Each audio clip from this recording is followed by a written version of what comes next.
En este video vamos a hablar acerca de la simulación.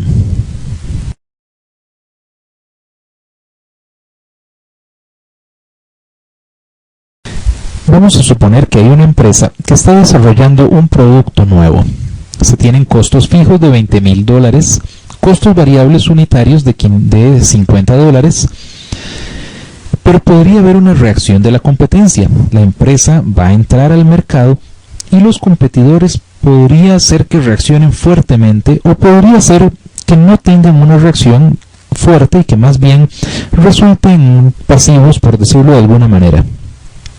Tampoco se sabe exactamente cuál podría ser la cantidad demandada, ni el precio, porque el precio y la cantidad demandada podrían depender de esa reacción de la competencia. Podría ser que la competencia reaccione bajando sus precios y entonces no se pueda vender al precio estimado, o podría ser que la competencia empiece a ganar más terreno y que la cantidad demandada no sea tan alta como la que se desea. Entonces, igual la ganancia total depende de los ingresos, que van a ser el precio por la cantidad, y de los costos. Y hay entonces aquí un eventual riesgo de que si la competencia reacciona muy adversamente, entonces pues la cantidad demandada disminuye y el precio también, y no se tengan pues las ganancias esperadas.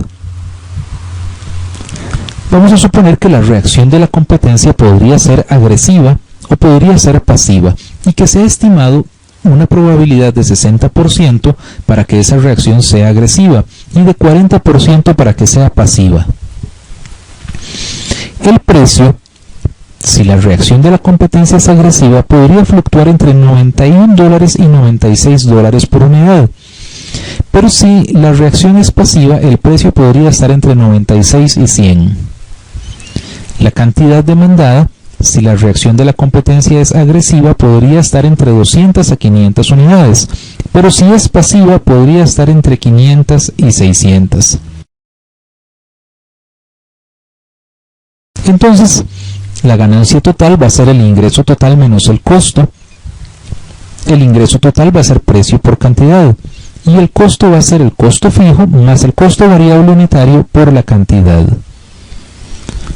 Así entonces, la ganancia total será precio por cantidad menos el costo fijo, que ya se conoce, que es de $20,000, y el costo variable unitario, que es 50. En estas dos variables de costos no tenemos mayor incertidumbre, no tenemos ahí mayor riesgo, pero sí los tenemos en cuanto al precio y la cantidad, dada la posible reacción de los competidores. Entonces, en un problema como este, podemos ver que hay variables interrelacionadas.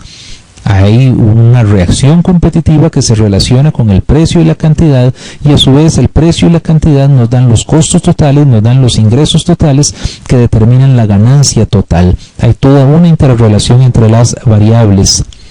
Hay variables que son aleatorias. Entonces aquí tenemos que esa reacción competitiva, los precios, las cantidades van a ser variables aleatorias. Y tenemos algunos datos disponibles. Sabemos pues que se espera que esos precios estén en un cierto rango, que esas cantidades estén en un cierto rango. Tenemos algunas probabilidades de que esos eventos ocurran. Y no tenemos una solución analítica. No tenemos entonces un modelo que nos permita establecer determinísticamente cuánto es este resultado. En situaciones como estas, entonces podemos aplicar la simulación. Básicamente estos son los 4 requisitos para poder utilizar la simulación de manera muy provechosa. Entonces, cuando hablamos de simulación, estamos hablando de una técnica de experimentación que utiliza modelos lógico-matemáticos y que podría eventualmente ser determinista o podría ser probabilista, que es cuando las variables son aleatorias, y es lo que vamos a hablar en esta ocasión, en este video. Cuando es probabilista, requiere entonces la repetición. A mayor nivel de repetición, mayor confiabilidad va a tener entonces el experimento. Estos modelos lógico-matemáticos deben ser validados para poder garantizarnos que la simulación nos va a dar realmente resultados semejantes a los reales. Se suele aplicar en prácticamente cualquier tipo de problema. La simulación es una técnica de aplicación sumamente general y prácticamente cualquier tipo de problema puede ser sujeto de ser analizado mediante la simulación. Hay una técnica que se llama la simulación de Monte Carlo. Es una técnica de simulación que define valores para variables mediante la selección aleatoria de variables, empleando una distribución de probabilidad para cada una de las variables. Entonces, resulta útil plantearse un diagrama de flujo del problema. Tenemos entonces que iniciamos con la determinación de una reacción de la competencia, lo cual nos lleva entonces a la determinación del precio, y esta reacción de la competencia también nos lleva a la determinación de la cantidad. Por su parte, precio y cantidad nos definen entonces el cálculo de la ganancia total, pues definen el ingreso y definen el costo total. Entonces, vamos a ir formulando el modelo. Vamos a hablar de la determinación de la reacción de la competencia. Según acabamos de decir, la simulación de Monte Carlo entonces elige números aleatorios. Entonces podemos tener aquí números aleatorios, por ejemplo, del 0 al 9. ¿Por qué del 0 al 9?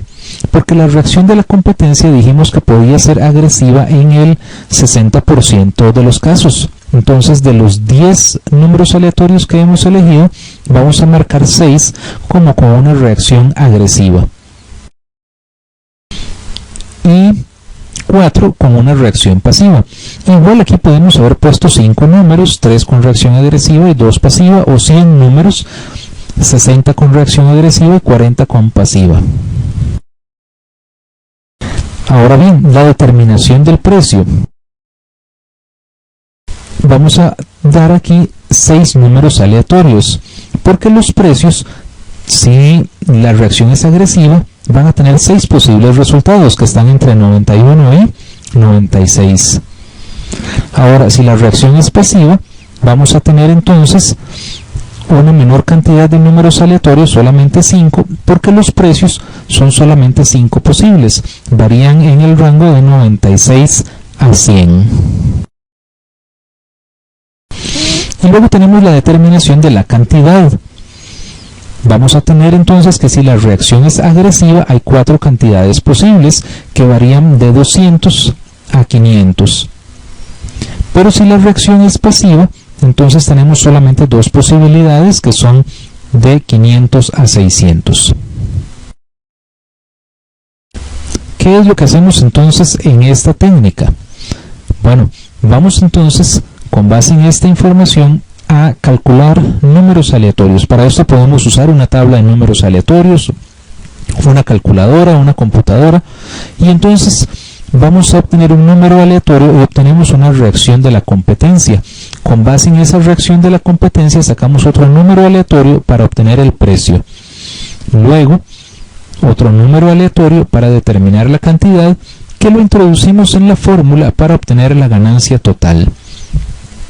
Entonces, empezamos con el primer número aleatorio. Supongamos que la computadora nos da el 3. Si nos vamos a la tabla que teníamos, el 3 nos da una reacción agresiva. Muy bien, entonces ya tenemos la reacción de la competencia, es agresiva. Ahora sacamos otro número aleatorio para la determinación del precio. Supongamos que ese número aleatorio es el 1.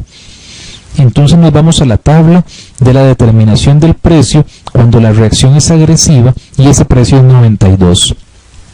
Ahora vamos a la determinación de la cantidad. Sacamos un número aleatorio, supongamos que es el 2. Entonces nos vamos a la tabla de determinación de la cantidad cuando la reacción es agresiva.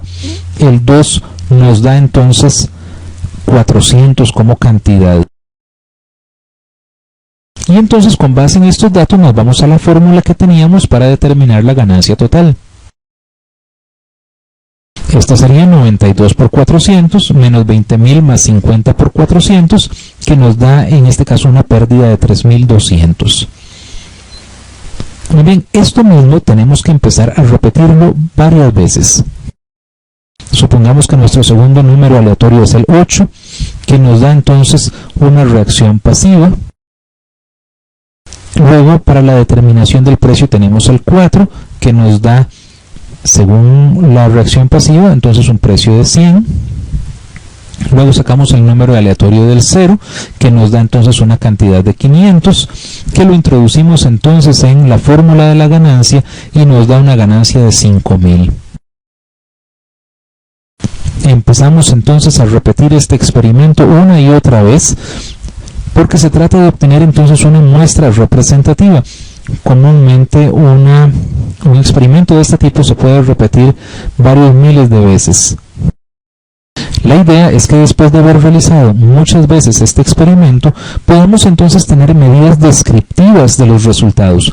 Por ejemplo, con estos pocos resultados que no son representativos aún, tenemos un promedio de 878, una desviación estándar de 6688, un mínimo de 11.800 negativo y un máximo de 10.000.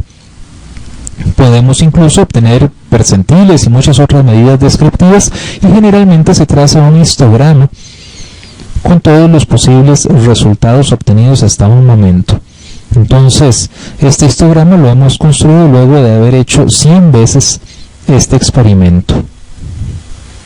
Podemos observar entonces que con mucha frecuencia se dan las pérdidas, y también tenemos una frecuencia alta, sobre todo para ganancias alrededor de 6000. Esto nos va a permitir entonces tener una idea de en qué porcentaje de veces estamos obteniendo pérdidas, y por lo tanto tener una idea de qué tan riesgoso viene a ser el proyecto. Si obtenemos, por ejemplo, luego de haber corrido muchas veces esta simulación, que en un 60% se obtienen pérdidas, entonces ya eso nos da una idea de qué tan riesgoso es el proyecto. O si solamente se obtuvieran pérdidas en un 10%, bueno, sabríamos que es un proyecto de un nivel de riesgo muchísimo menor. Muchas gracias.